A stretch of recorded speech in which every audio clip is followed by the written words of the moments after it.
Hi, welcome back to the Distressed Princess. I'm Rhonda, and here are the DIYs I'm working on today.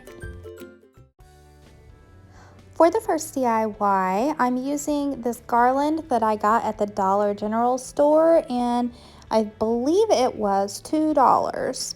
I'm also going to use some bunches of lavender that I got at the Dollar Tree, and I thought I was going to need more than what I actually wound up using. So I have 5 bunches here, and I cut the sprigs of lavender off of all of them.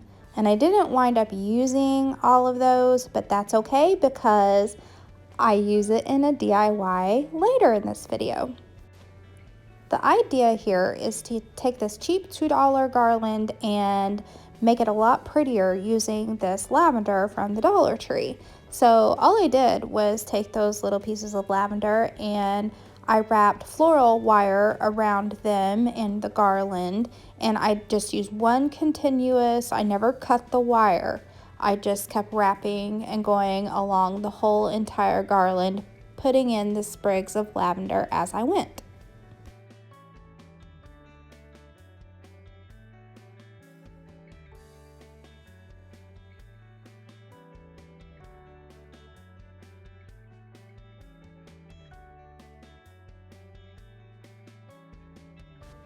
And that's how you spruce up a cheap piece of garland to make it perfect for spring or Easter. And like I said, I gathered up all of these remaining pieces of lavender and I'm going to use them later.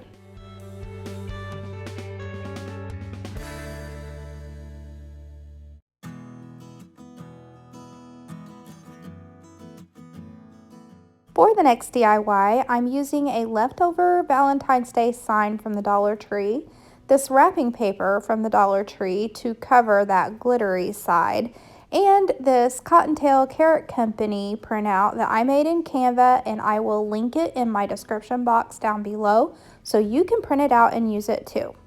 So the first thing that I did was cut a square of the wrapping paper to fit over this sign so that I don't have to sand off that glitter and just to have a pretty finished side.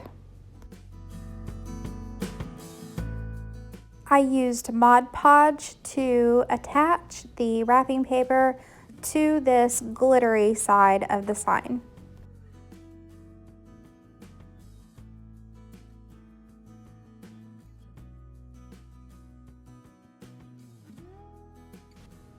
Then I used a sanding block to sand off the edges of that paper, and that also gives it sort of a distressed look, which you know I like.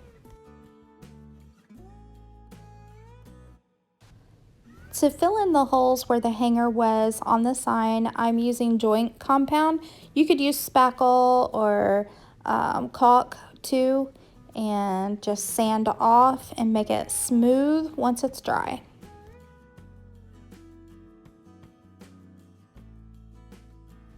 And now the sign is ready for painting. I am using Rust-Oleum chalked in linen white today. This is such a smooth paint. I'm really impressed with how smooth this paint goes on.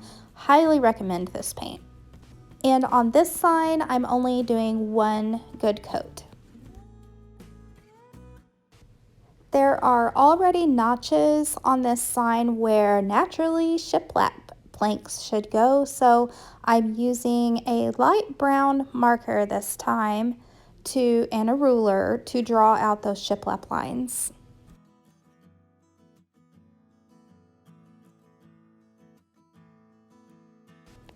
And now to make this sign look a little dirtied up, I'm using truffle Waverly chalk paint from Walmart to go around the edges with my stencil brush from the Dollar Tree.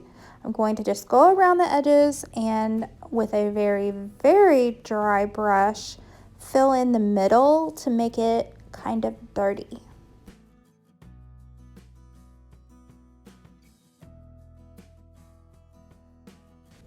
Then I went over the light brown lines, the shiplap lines that I drew, and I'm using a very small paintbrush to go over those lines with the truffle brown paint. And in this case, I want it to look kind of faded in and out, not perfectly straight, not perfectly the same width of every line. Just have fun and paint a crookedy kind of line.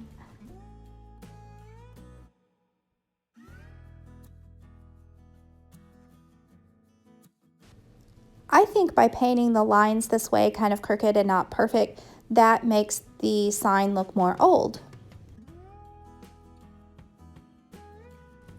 And here is the graphic that I'm using. I made this in Canva, which is a free app that you can put on your phone or on your desktop. It's great for making these graphic designs, and I will link this very one in my description box below so that you can use it in any project that you would like to do. I cut them out, the two pieces, separately so that I could have more control over where I placed this graphic.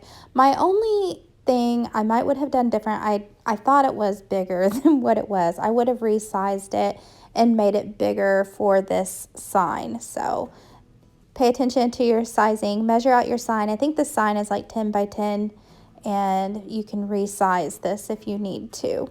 Anyway, I cut it out in two pieces and used decoupage or Mod Podge to glue them into place.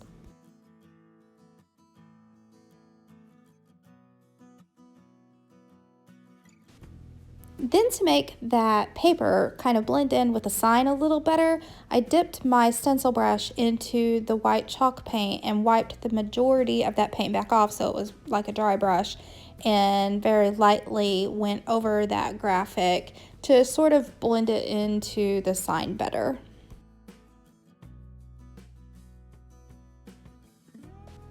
Then I wanted to make a messy bow to put into the left top corner of the sign, and these are the ribbons that I'm using. They are all from Dollar Tree, and this looks like raffia, and that's not really raffia. It's from a hula skirt that was from the Dollar Tree last summer. So if you don't know how to make a messy bow, it is the easiest, cutest bow in the world to make. Just cut out several pieces of your ribbon.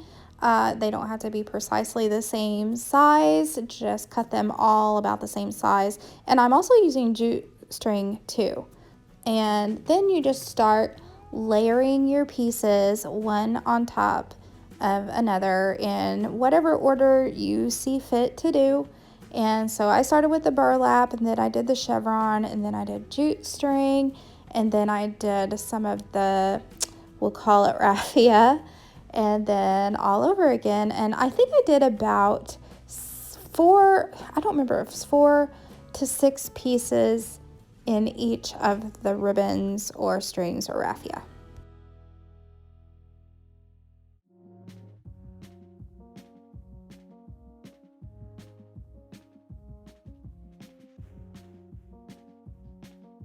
Then when you get your ribbon all layered up, I just used a piece of jute string to tie it all together in the middle as tight as I could. And then you just fluff out your ends, and voila, you have a messy bow. And I used hot glue to glue my bow into the top corner of my project, but you could do the center or the other corner, whatever makes you happy. And then once it got good and glued down, I fluffed up the bow a little bit more too.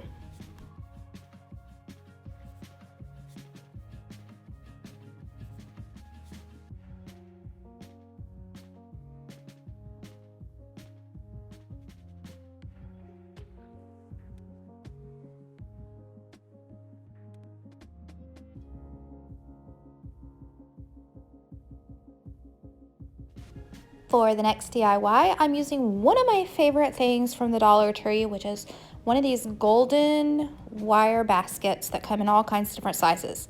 And this is a pillowcase pair that I got at Ross for, you saw, $1.99. And I'm going to spray paint this gold basket with white Krylon spray paint. I didn't worry with spraying the inside of the basket, so you can still see gold there, but that's okay because I'm using this pillowcase to make a liner so you won't even see the inside golden part. So I cut the end off of the pillowcase that had the seam, like the closed end of the pillowcase, so I would already have one closed end that would go down in the bottom of the basket.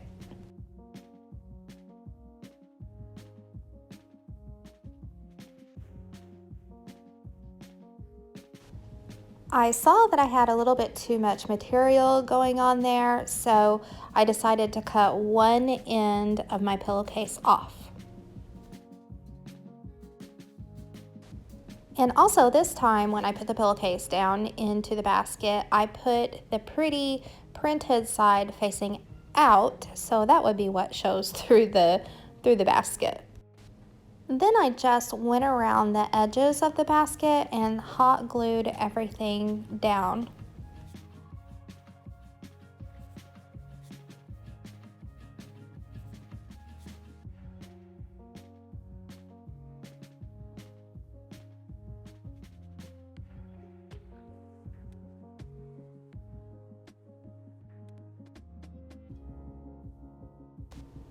And then I went back and cut off any excess that was hanging out around the edges, and I'm going to make another piece that will be pretty side out to go around the edge. And to make the new edging, I went back to my pillowcase and cut off the end that would be the open end of your pillowcase, the nice hemmed edge.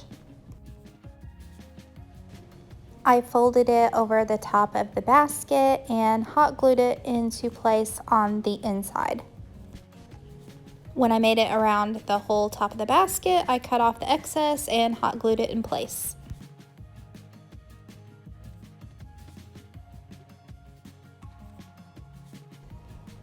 Now to decorate and fill the basket, I'm using some hydrangeas that I have had. I know that you can get these at Dollar Tree. The Dollar General carries white hydrangeas, or you could even use pink or blue. Any spring color I think would be pretty, but I had white, so that's what I'm using.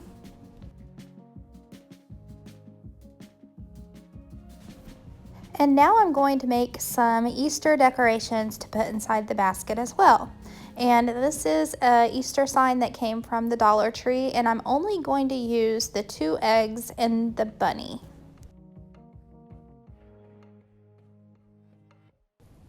There's some sort of burlap material that peels right off of these eggs, so go ahead and take that off first. And then use a piece of sandpaper or sanding block to get rid of any of the glitter that's on the bunny. And there's also glitter on those eggs. And when you start to sanding on those eggs, you'll notice that there is some sort of a cottony material that is stuck to them underneath of that burlap. So you want to make sure you get rid of all of that. Once your pieces are all prepped and ready for painting, use white chalk paint. I'm using, again, the Rust-Oleum in linen white to do 2 coats this time. It takes a couple of coats to cover up the colors that were on these wooden pieces.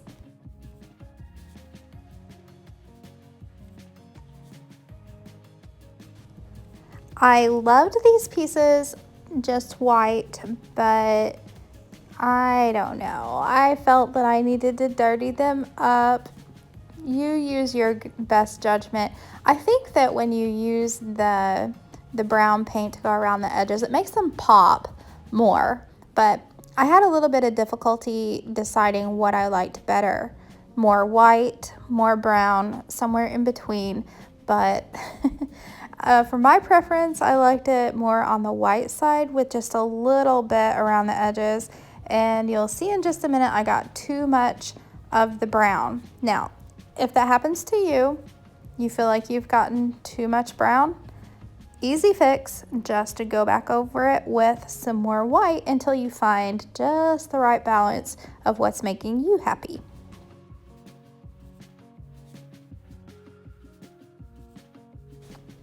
Then I took my bunny and my eggs and placed them inside the basket of hydrangeas, all pretty like.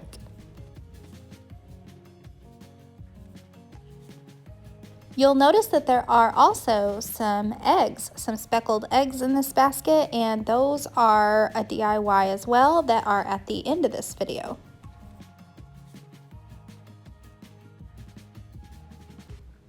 Now to use those leftover lavender pieces from the beginning first DIY. And I'm using a mason jar that I already had, and you can get these lids, they're called frog lids, and you get those at the Dollar Tree. So easy peasy, I just screwed one of those lids on, and that held these little cut pieces of lavender perfectly.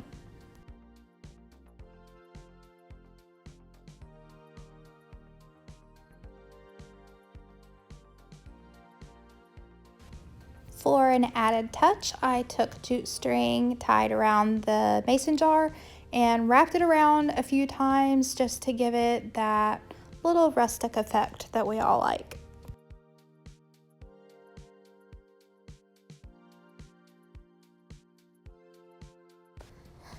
Then for another added embellishment, I used these little flowers that I got at Michael's. They were super inexpensive, no more than $2, like $1.29 I want to say.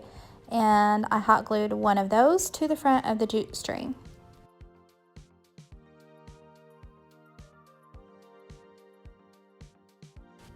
Then I wanted to put some eggs in this arrangement, and this is how the eggs from the basket were made. And these eggs are from the Dollar Tree, and I'm using paints. This set came from Michael's, and I'm using this truffle chalk paint to speckle them up. So the first thing is to remove the hangers off of these eggs, and they just pull right out. Then I wanted to remove some of the glitter because they're pretty glittery, and I just used a paper towel to wipe them off and get some of that glitter gone without letting them roll completely off of my table. Now I'm using the pastel color paints to tone down those neon colors that those eggs come with. And so I just went by the color that was already on the eggs. So the pink egg I painted with my pastel pink, and then I did a yellow egg, a blue egg, a purple egg, and I decided I also needed a greenish color egg. So for the greenish color egg, I had to mix my blue and yellow paint, and it made the cutest green color.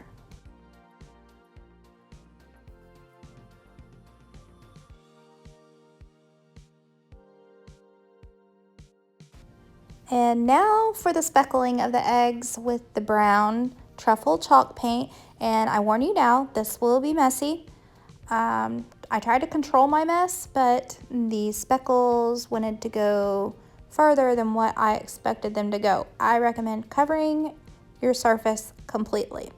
So what I've done here is I took just a very, very little bit of the brown paint on my brush and added some water, and that makes it thin enough that when you take this brush and flick your fingers through it just like this, it flings that paint all over your eggs, creating the speckles. Then I rolled my eggs over to speckle the backside.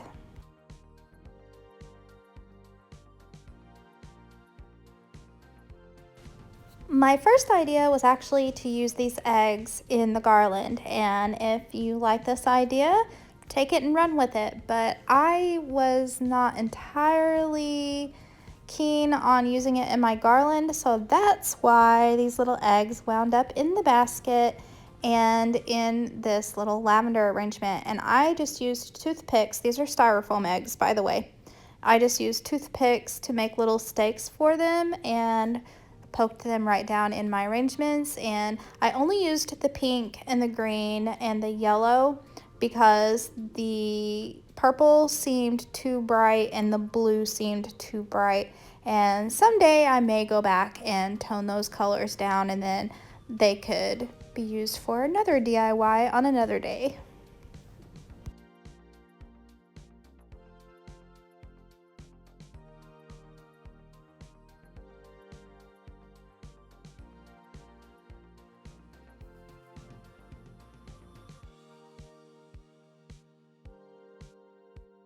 And here's a final look at how these Easter DIYs turned out.